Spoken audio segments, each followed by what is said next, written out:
Deus começou a criar.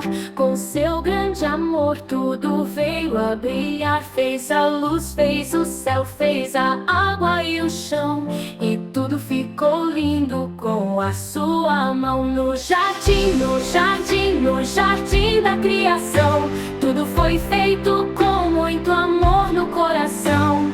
Flores, bichinhos, o sol lá no céu, e Deus viu que era bom, ficou tudo fiel. No jardim, no jardim, no jardim da criação, tudo foi feito com muito amor no coração. Flores, bichinhos, o sol lá no céu, e Deus viu que era bom, ficou tudo fiel.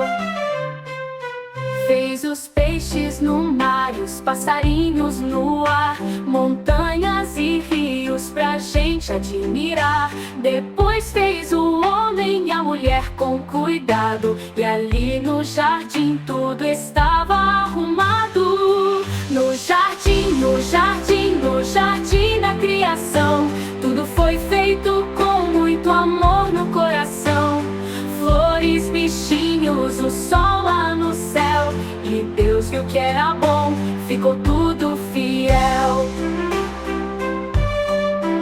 No jardim, no jardim, no jardim da criação, tudo foi feito com muito amor no coração.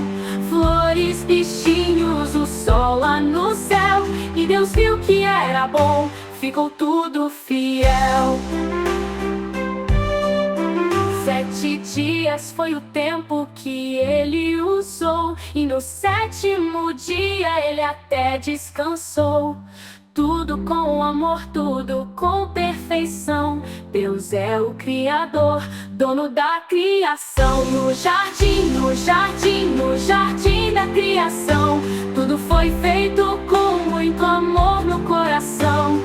Hoje eu louvo a Deus com minha canção, porque Ele me criou com amor e atenção.